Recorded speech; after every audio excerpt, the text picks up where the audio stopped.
Hi everyone, this is Dr. Fab Mancini, and here we are in CHIROTHON at MAC Fall Convention.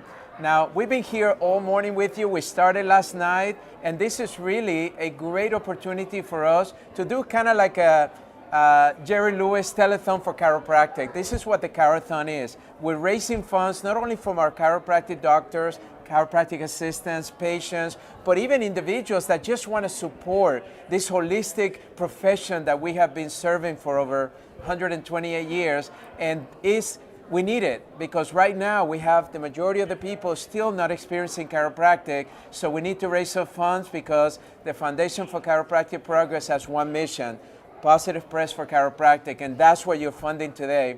So first of all, I want to give you a new update. So that last segment was so powerful and so many people were touched by Leroy's story and how chiropractic actually benefited him that we raised up to $5,375. So first of all, thank you so much for doing that. We appreciate it. It doesn't matter. Remember what I said. We have the link for you right here.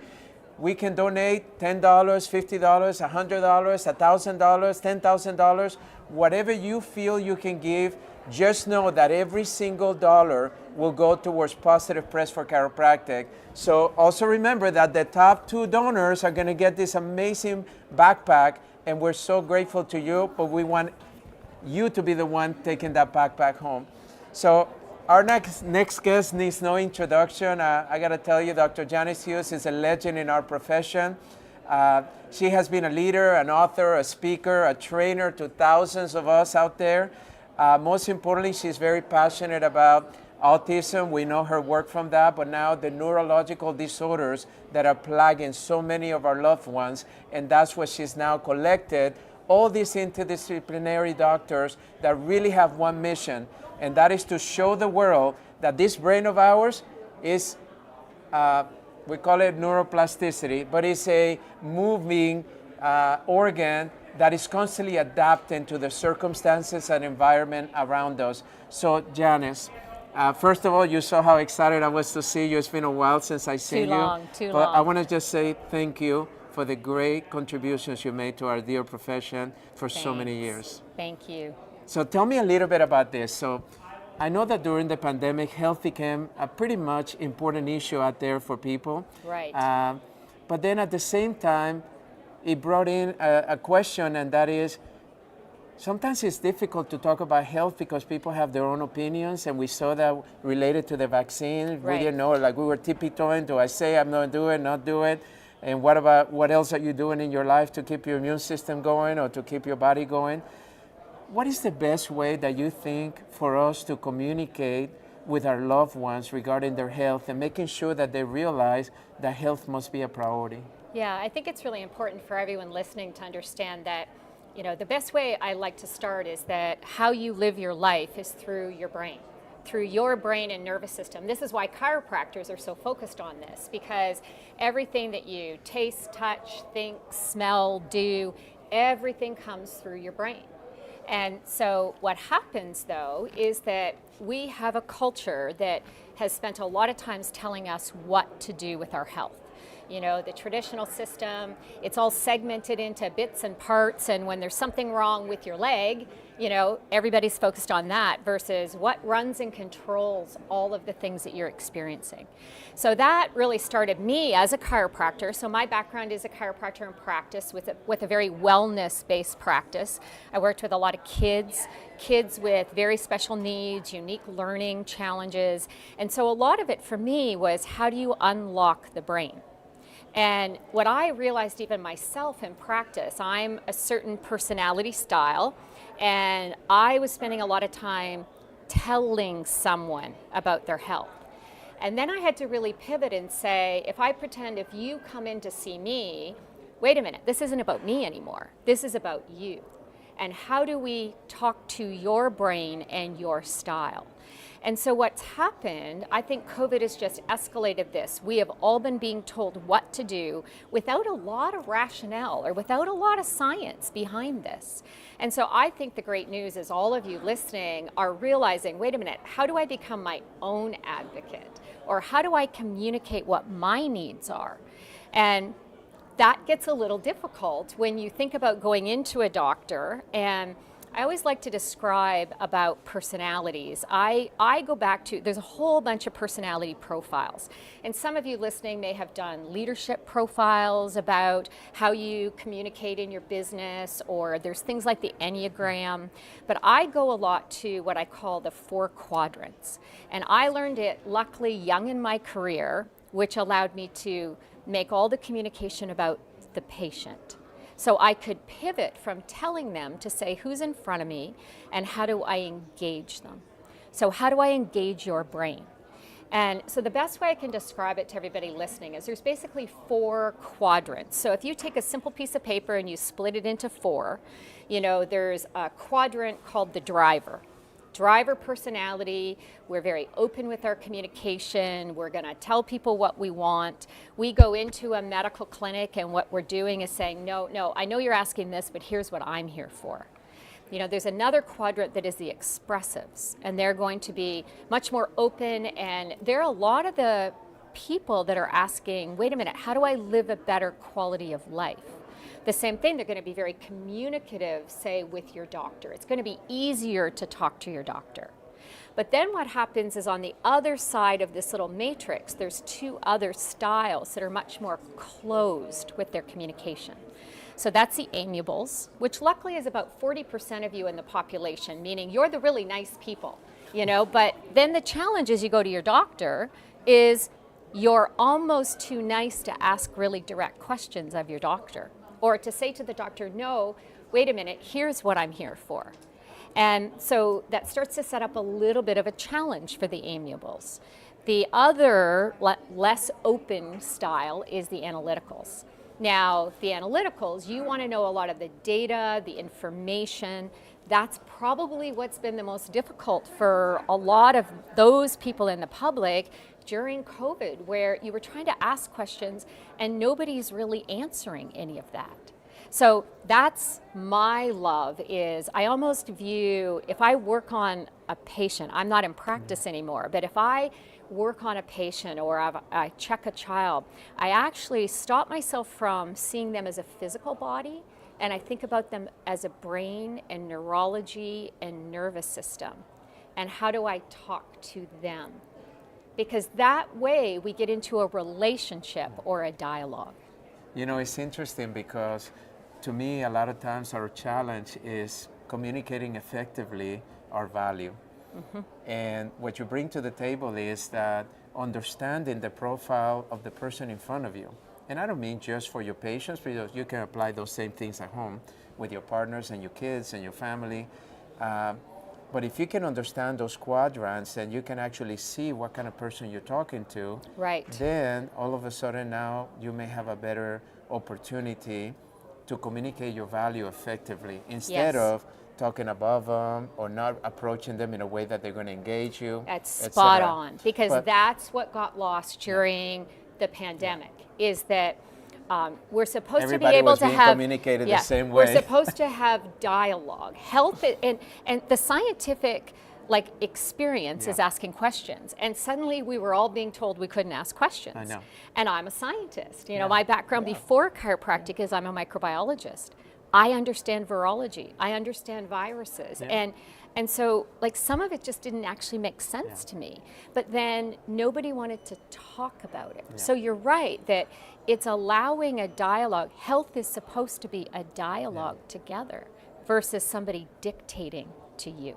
Now, the benefit of this is whether a doctor that you're watching right now, remember, you need to be able to be more effective in the way you're communicating to your patients. But you bring a very good point. We have a lot of patients that are watching this. Right. And we want you to know that it's important for you to also express what it is that you need to know in order to make better choices in your health. Because I went through the same thing. They were giving us scripts in the news as to what we needed to say and stay within that script. Right. I've never seen that in my 35 years of doing television.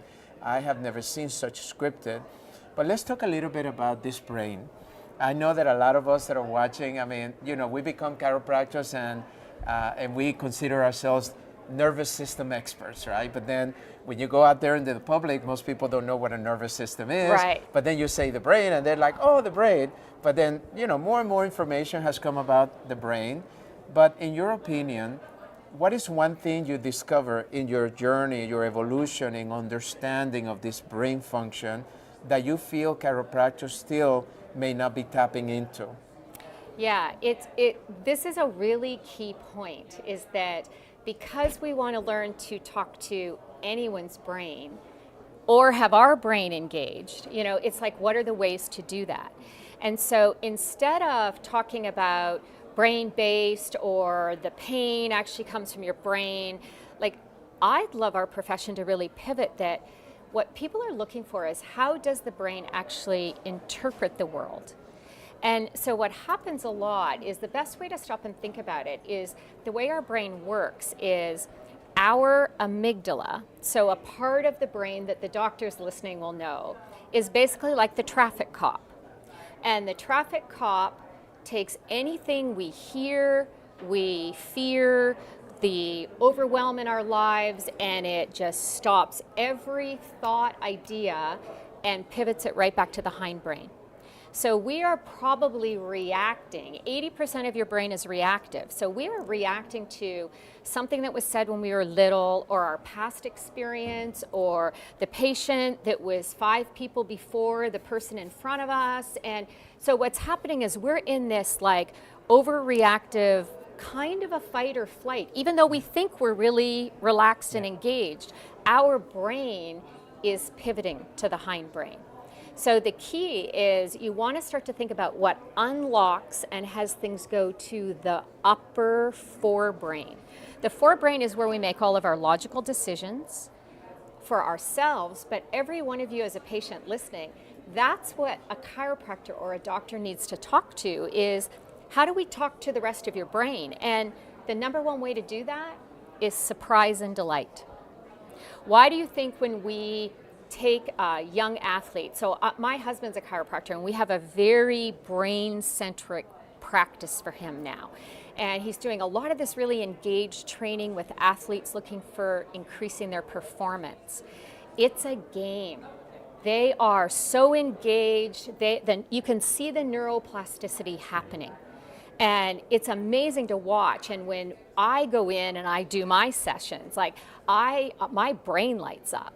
And it gets me away from that fear, overwhelm, money issues, practice concerns, family issues. And I had to learn this with my kids. I have 3 sons, and every one of them is hardwired differently. Wow. Different personalities.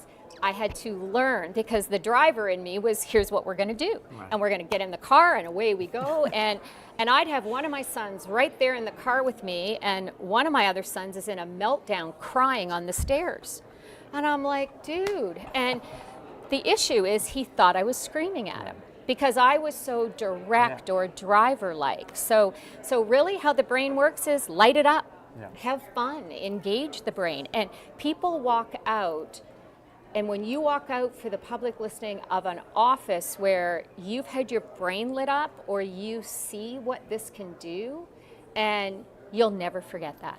Well, I love the fact that you describe it, because many times I feel like in school, we haven't done a good enough job in really putting the brain front and center. At all. We talk about the nerve root encroachment, we talk about all of that, but as you know, we've evolved in the science so much more. Yep.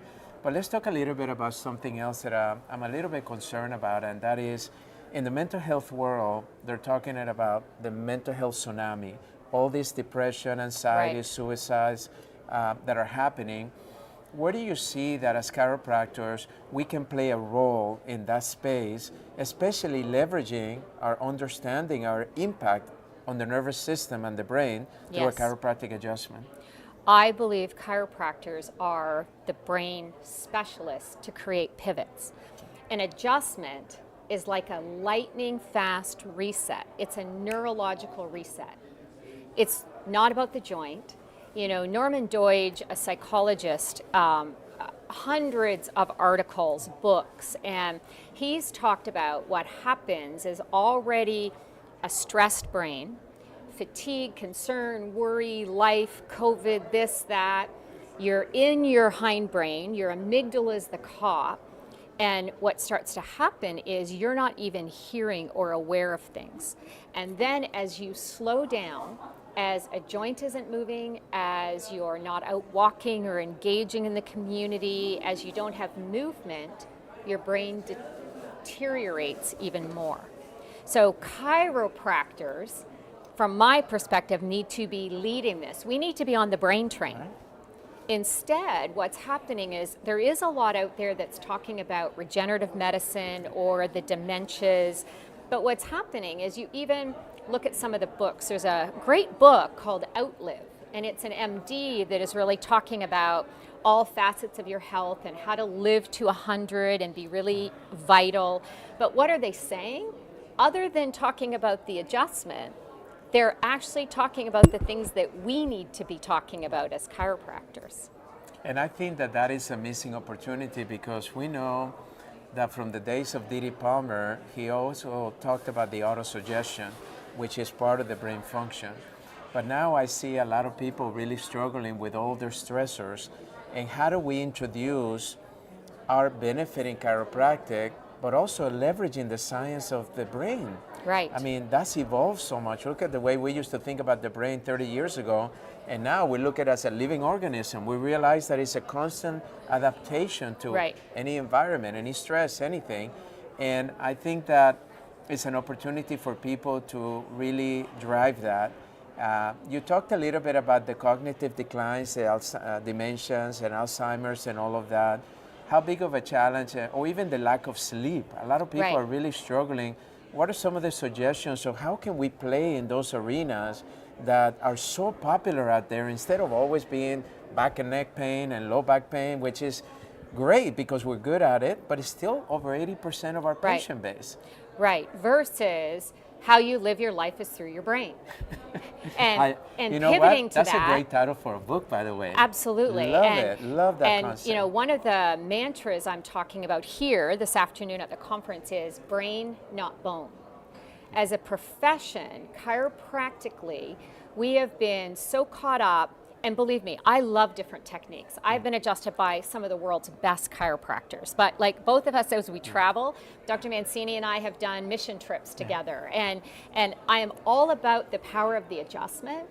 But I think we spend so much time in our profession talking about the different silos or specialties, and we're missing the brain train. And so even talking brain, not bone, and maybe we even say it's not bone alone. Like, I honor the specialties, but any adjustment, I know I've had multiple styles of practitioners adjust me. All of them are the lightning fast reset of the brain. Yeah. Neuroplasticity and the opportunity for that happens all day, every day. And what are you doing to wake your brain up? So just as an example, in the center, that my husband's very niche practice now, and very focused on concussion, prevention of concussions, what you call neuro, exercises, sports vision training. And what you watch, for example, they work with a hockey team, and the goalies before a game come in for an adjustment and to do the brain training. Wow. And they happen to be the top in the league, in the nation, and future NHL draft picks. And a lot of it is their performance. Their brains wake up, like it's neuroplasticity in action. And they're not saying, oh, it's just a brain game. It's, they come in, they want that full spectrum. They want to understand the adjustment wakes it up, but what else do I do? And it's not young athletes or a lot of us my age, it's all about the brain for me now. I have 2 parents with degenerative brain disorders. And I am not going to live that lack of quality of life. And so what am I doing all day, every day to train the brain? And I still come from the place, the number one thing is, as a chiropractor listening or as a patient listening, get adjusted. Yeah. That opens that up in an instant. Well, I remember having discussions with Dr. Parker about how he always saw that the adjustment was beneficial so it can impact the brain and the nervous Yes. system. In fact, he would tell us, introduce yourself as nerve doctors, Yes. not bone doctors. Yes. So you bring that point, I mean, this was 35 years ago that he was telling us that, and now you bring the point that now, more than ever, it's important to have that discussion because people see the bone as a very limiting factor. Yes. They see it as, I may or may not need it. They see the brain as an essential for living. Yes. So Yes. when you start talking the brain language, now all of a sudden that expands the ability to impact your community Yes. and the type of patients that you bring into your practice, which I think will take this profession to a new level. I think it's ripe right now for a paradigm shift. Yeah. Now, the issue is it's happening with or without us as chiropractors. The public wants it. Everybody's looking at blue zones. I don't know if you've seen that. It's on Netflix. The name's escaping me right now. I think it's like Live to 100, Yes. and it's a little Netflix Yeah. series. And they are showing the different blue zones. And in Okinawa, Japan, one of the most powerful things in the whole little series for me was that a gentleman who's almost 100 is sitting on a wood floor, cross-legged, moving and doing all these things. Because remember, what Norman Deutsch talks about is lack of movement impacts your brain. And so these people that live to be 100, their brains, like they're active, they're doing things, so play a new instrument, Yeah. learn a new language, try something new, like research and Right. look for these things that you can do. Well, you have to keep the brain active. And, Right. and I've had that discussion, and this may be a good discussion to have. So many people work really hard in their life, and they go so hard to the point of maybe one day retiring. And they look at retirement primarily from a financial perspective. And we also have data that supports that the majority of the people are not doing what they're passionate or that what they love to do. So I can understand that Right. you will grind and you will sacrifice to the payoff one day. But what is your understanding and your belief as to retirement? A lot of people, when they retired, as you know, they all of a sudden go so hard and then they stop. And that has a really major impact in Right. the way that we are. Many get sick, many die sooner than later, many get, not able to enjoy that retirement phase. How would you explain to somebody or how you should handle your brain activity during that phase of retirement? I think it's more important then than even when we're in our career. Yeah. Because a lot of us also, our career, we have kind of closed down. So we're reading or doing things that are We're about focused the on that job. particular topic, yeah. That task. stream, that task, that thing we have to do, or how to juggle the kids. A lot of you as women listening, we are naturally more multitaskers. But again, remember, you have laid down, so the way your neurology works, your brain is made up of neurons and these pathways and these connections. So what happens though, those get really hardwired or embedded. Yeah. And what you need to realize is that nerves that fire together, wire together. And you have the opportunity to take them and do this. Wow. That's what neuroplasticity is. Teach it something new, challenge it in a different way, and everything wakes up. And it's even like if you have a degenerative brain condition or you've had an accident, what happens is you lose parts of those connections. Yeah. So I think a lot of people say, well, now I'm kind of stuck there, whereas no, we're not, because new connections, it's called synaptogenesis. And synaptogenesis is the way that those interconnections happen. We can watch it. So this afternoon in the talk, I'm going to show a time lapse where we can take somebody and show the brain scan and the interconnections of the neurons. And then we can track them for 2 weeks of training and 2 months of brain training. Wow. And all the new connections that are happening, it's like the neurology Right. is spreading. The neurology is expanding. So retirement, I think, is our opportunity. Like, it's the physical To stuff. engage at a whole different level. Absolutely. We technically have more time. Right. So why are we not doing this? Right. Instead of sitting around watching TV or Yes. something that is sedentary. But you mentioned something that I think a lot of our audience probably would like to learn your feedback, and that is women's health. From your perspective and your years of studying, how would you compare the brain of a male with the brain of a female, and how should a woman think about her health, and her brain, doing hormonal changes or even potentially as they're moving forward in their menopause? Right. That's a whole topic and segment unto its own. In 1 minute, women tend to be multitaskers. It's almost like you have so laid down those regular paths that if anything, we need to rewire them. But taking charge, there are so many natural alternatives to menopause. In Japan, they never used to even have the word menopause for years and decades because they never went through it. Yeah. Their diets were different. They did natural supplementation. This is the whole regenerative, therapy movement, is that there are so many bioidentical Options, hormone replacements. So, for any of you listening, just take charge of it. Yeah. Remember, we said your personalities. A driver or a more expressive person is likely going to ask more questions. Right. But if you're more amiable, if you're analytical, just start to actually research then, but empower yourself to ask for those resources. And for those of you that are chiropractors, my suggestion will be expand your knowledge. Learn about the subject matters. Don't just stay with what the school gave you. For one of the things as president of Parker that I would tell all the students is when you graduate is when your real learning begins, because you're going to be applying that knowledge that you're learning, but what you're going to realize is that there's so much we couldn't give you because you would have been in school for the rest of your life.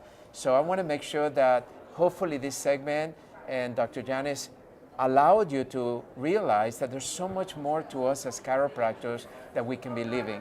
And more importantly, because the public out there is really struggling with issues that we should be the ones supporting those issues, because we know traditional healthcare will never think and do what we do in healthcare. So thank you so much for being with us. For those of you that are watching, I want to tell you that remember the top 2 donations are going to get this amazing backpack. I want you to get it, so please click on the link right here, and I'm begging you, give us a donation, whatever it is, whether it's $10, $300, $1,000. I just want to make sure that we're investing in chiropractic and allow the Foundation for Chiropractic Progress to actually put those dollars to work and be able to impact and educate millions of people as to the value of chiropractic. Now stay tuned, because we're going to take a little break, but we're going to come right back and we're going to bring to you the star of the show, Cracking Addicts, and that is Dr. Alexandra Colon. She's going to share with you a little bit about how that show came about, what the impact that it's having in society, and more importantly, how we need you to be able to get the value of chiropractic message out to millions of people. Stay tuned with us.